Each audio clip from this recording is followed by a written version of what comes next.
What's up, world? My name is Zavian Dre, and this is my podcast, Dopenly Honest, breaking the chains of addiction. What's up, guys? Welcome to another episode of Dopenly Honest. My name is Zavian Dre.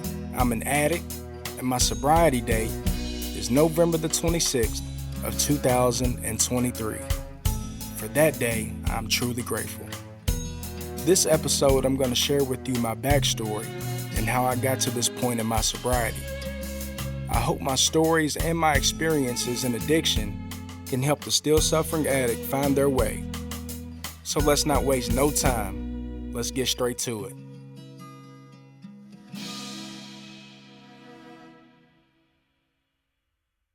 Today is a very special episode for me because my journey leading up to this 2 years of sobriety, it hasn't been easy.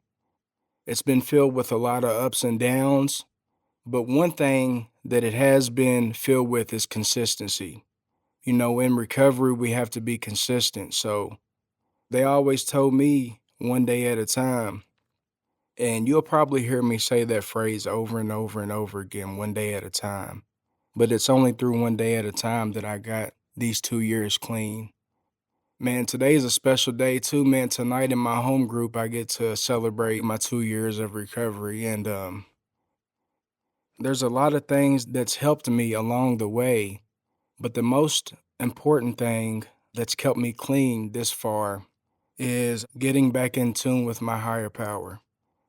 In Narcotics Anonymous, they talk about if you miss the spiritual part, then you miss the whole program. So once I got back in tune with my spirituality throughout this journey in recovery, that really helped me go on a pace to stay clean. And throughout this 2 years, man, it's like I said, it's been a lot of ups and downs. But for me, I've learned that also helping other addicts has kept me clean as well. God has given me the voice to help others. And that's what we have to do in this thing. We got to be there for one another, and it's not a me program, it's a we program.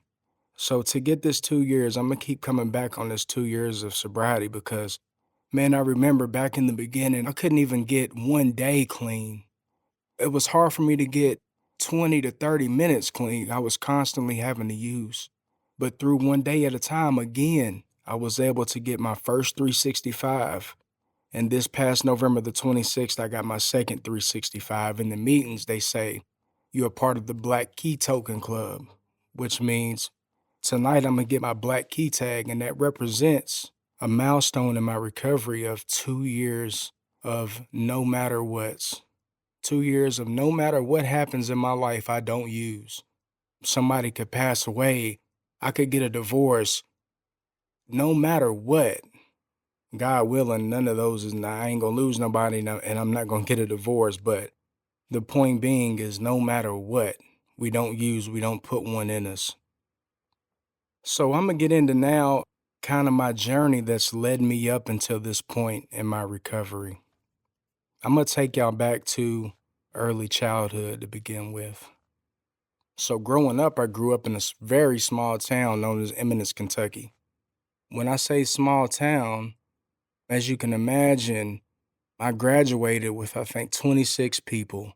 So if that can paint a picture for you, the kind of, small community that I grew up in, everybody knew everybody. Everybody was family, pretty much. And if you was doing something, then 9 times out of 10, somebody knew you was doing it. So everybody, I feel like, you can't hide nothing is what I'm trying to say. My childhood was good. I had a very fortunate childhood. I never wanted for anything. My parents, my grandparents seemed fit for me to have, if I wanted shoes, if I wanted whatever clothes, I was fed and I had a roof over my head. And some people aren't blessed with that. So I would say I had a very good childhood coming up. On into my teenage years, we get into middle school and I'm starting to recreationally. I feel like the first thing I was doing, though, I was smoking them Black and Milds real tough. Everybody was, may have been smoking cigarettes or whatnot. I was smoking Black and Milds real tough. It's very weird because that's the first time I thought about that. Like, I guess you would say with those Black and Milds, I used to smoke one, but I'll buy a whole pack and I'll smoke the whole pack like that day. So I was starting to do those and I was starting to recreationally drink. Now, when I say recreationally, I mean after a Friday night, after a football game, we may go to a party, me and my buddies. I might drink. I may smoke a little marijuana. But the first time that I can recall drinking, it was me and like three or four other people drinking a gallon of Heaven Hill vodka, and that's the very cheap shit. And I think I talked about this in a prior episode, but long story short, all of my friends, they were, drinking and, having a good time. But with me, I took it to the very extreme. And I drank I ain't gonna say I drank the whole gallon, but I drank a good portion of that bottle, and which led me to black out. I think I probably got alcohol poisoning, honestly, because I was sick the whole next day as well. What I'm trying to do right now is I'm trying to paint a picture for you of the addictive personality that I'm developing at an early age, or that I was already preconditioned to have, is what it seemed like. Because once I was young, like I said, I had to have more and more. I had to have more shoes, I had to have more clothes, you know, and it was never enough for me. So that night, like I said, I got that alcohol poisoning, and from there, it turned into smoking marijuana at these little, recreational functions in high school and things of that nature. So I'm fast forwarding to my senior year. I was God blessed me to be a very good athlete. And I'm not going to get into a full story about this. I'm going to make it short as far as this goes. But what led me to my journey on opioids was a football injury. That's what started me on a long journey of going in the depths of hell, man, honestly. And when I got injured my senior year, I got that first prescription of pain pills. The first time that I done those, I didn't get an outer body experience or anything like that. But as mentioned earlier, I have that addictive personality, man. So once I done those, I felt like, first and foremost, it did make me feel good. Fast forward, there was other times after I got that prescription that I would start to pop these tabs, is what we call them, tabs, hydrocodones. So fast forward, I go to college. Now, mind you, I'm supposed to be going to college as a preferred walk-on at EKU. But when I get to EKU, I start to waste my time and everybody else's time as far as my family who helped me out, because once I got up there, I wasn't taking nothing serious. I don't know, being young or, first time being out of Eminence, I'm up in Richmond and there's a lot of stuff going on up there. So, I started to get into Xanaxes and cocaine at this point. Now we're starting to get into heavy narcotic use, is what I'll call it. The marijuana, the alcohol. I'm not going to downplay those things, but now once I'm in college, now I'm getting into heavy narcotic use. If I could go back, maybe I wouldn't have done any heavy narcotics or anything like that. Maybe I wouldn't have tried it, but they say God can take somebody's pain and turn it into blessings, and that's what he's doing with my life right now. God is taking all of my pain right now, and he's turning it into such an amazing story, man. Like I said, that spiritual part for me is what done it. So, like I said, I'm in college, I'm getting into the heavy narcotic use, and I get up there, I don't even go and report to like the football program or the football team at all. And I don't finish out my freshman year. I think I might have done a semester and a half. I made it up in Richmond. And that goes to show you the insanity of my thinking at an early age. Insanity, doing the same thing, expecting different results. So it finally got to the point at EKU to where I was just doing too much, and me getting high, me staying out late, not going to class, going to class smelling like marijuana, having pills on me, and, just doing the most. As you can imagine, it wasn't long before I found myself back in Eminence. So now I'm back in Eminence. And there's a friend that I was trying to help as far as getting off of heroin. So in the midst of that, I ended up trying heroin myself for the first time. And the first time that I done heroin was an outer body experience, as you can imagine. It took all the pain away that I had at that point. It took all the stress away, all the anxiety, everything that I knew up to that point that was weighing me down, that I was holding deep down inside of me. It all subsided when I did that first time that I did heroin. That was my early 20s. That was around 2021. From that point forward, my whole 20s was a blur, and it was hell. And it was self-inflicted because nobody forced me to do any of this.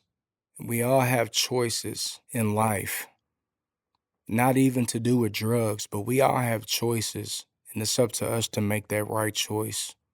So for me, I ended up in an early age making a lot of wrong choices.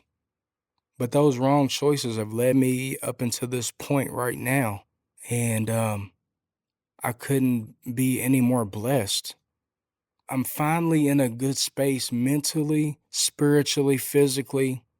I'm not where I want to be financially, but they told me to keep coming back and we're going to work on those things.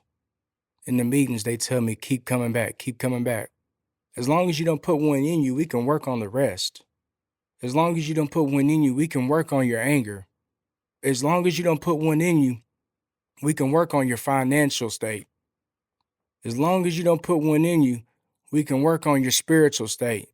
As long as you don't put one in you, we can work on everything else. But guess what? If you put one in you, then all bets is off. If you're anything like me, if you put one in you, then it's going to take jail to stop. It's going to take death to stop because I can't stop by myself. So it's going to take an intervening of some sort, whether that's jail, some type of institution. And what's going on right now, if I go back out, I'm probably going to die. So just to get into some of my life right now, God has blessed me with so much that I never thought that I could hold a job. I never thought that I could just be normal. I never thought that I could have a wife, have kids, and work and do normal people shit. And sometimes this shit gets boring, but I would rather be sometimes bored and be able to provide for my family. And man, I'm taking that any day over my best day in addiction. Because my best day in addiction included things of waking up early, 4 or 5 in the morning to go do whatever I had to do that day to get one more. As long as I got one more, that was a good day for me in addiction. As long as I could get that one more. And I told myself, man, I'm going to just do one more. That was in the beginning, but when you're dealing with opiates, it ain't just one more because you got to have it. Not unless you want to be doubled over, sick with cold chills, think about the flu, times 1,000 is what that withdrawal feels like. Sometimes that withdrawal is enough not to make me go out. So I'm very blessed to have people in my life. I'm going to talk about support groups as well in recovery that's helping me today. My support group, my home group, is called Another Chance Group, a Narcotics Anonymous. They've helped me in tremendous ways, like I can't even put it into words. And all of this is God putting these things in my life to help me. All of it is my Creator. My Creator has put these things in my life out of one, me admitting that I had a problem and becoming willing and becoming open-minded enough to let God's blessings into my life. My home group, like I said, has helped me in tremendous ways. My sponsor, I can't put into words how much he has helped me get to where I am today. You know, sponsor's job is to take you through the 12 steps. But sometimes you can look up and you can get a sponsor that not only can take you through the steps, but is going to help you through life. I can't even put it into words, man. I just know that if you're struggling, you got to get open-minded. You got to allow God's blessings to come into your life, you know. And my sponsor told me something early in recovery that resonates with me and helps me to this day. And he said, "You didn't become addicted all at once. It took some years. It took, you using a lot to get this problem that you have. So you're not gonna get everything because when I first stopped using, I would get overwhelmed because I'm like, damn, I gotta get this back. I gotta get that back. Why don't I have a lot of money? Why don't, and he told me a house is built one brick at a time. But once you get your foundation first, meaning stop the use of drugs, get into a program, get you a sponsor, get your foundation right. A house is built with a foundation first, you know. Get your foundation together, and one brick at a time, you'll build your house back up. And that's what I'm doing today in recovery. And it gets overwhelming sometimes, but as long as I keep putting that one brick on top of the other, in other words, as long as I keep doing the next right thing without putting one in me, then I have a chance to go where I want to go in this life. And the sky's the limit for me. The sky's the limit for you too. You ain't got to keep being bound by these chains. You can be a slave all you want for the rest of your life if you want to, if that's the life you want to live. But take it from me, this side of it is amazing. I get to wake up and go to work. Because sometimes I complain about that. Damn, I don't feel like going to work this morning. Guess what? I get to go to work this morning. I get to get up and be a father. I get to get up and provide for my family. I get to. And that's a blessing. We take so much for granted, man. Even with me having 2 years clean, I take so much for granted that sometimes I just got to sit back and I got to reflect and I got to think about what has led me up until this point. And it's been a lot of trials and tribulations, man. Life is trial and error. Recovery is definitely trial and error. Everybody's recovery is not the same. But I can tell you this, each journey of recovery is important. Each journey in recovery is a blessing and nothing short of a miracle. People today that are on this side that I surround myself with is what it takes for me to continue to do the next right thing. As long as I stay around people that are like-minded as me, that are wanting to go to the same places that I want to go in life, as long as I stay around the people that are wanting to do the same things that I want to do in life, then I got a shot. I got a shot to stick this deal out and continue my sobriety. So I always say this in every episode. If you're listening right now, if you are in active addiction, and I will say this every episode, I will speak on this until I have no breath left. If you are in the madness, or we call it the madness, stop. Take it from me, please take it from me, man. Like, I never thought that I would be able to stop getting high. I thought that was all life was about, was getting high. And there's so much more. Give yourself a chance. That's what this boils down to. Give yourself a chance. Why not? What do you have to lose?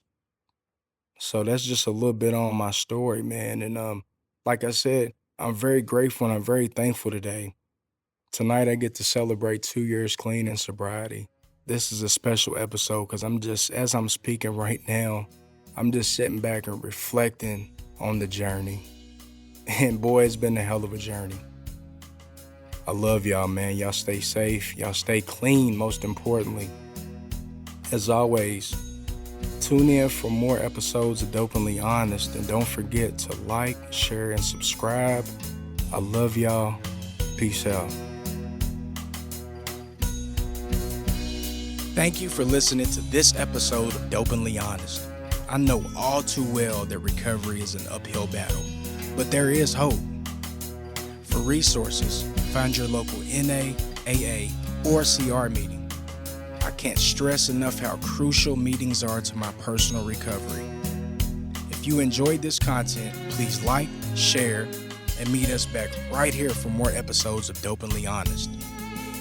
And remember, you are not alone. One day at a time, we do recover.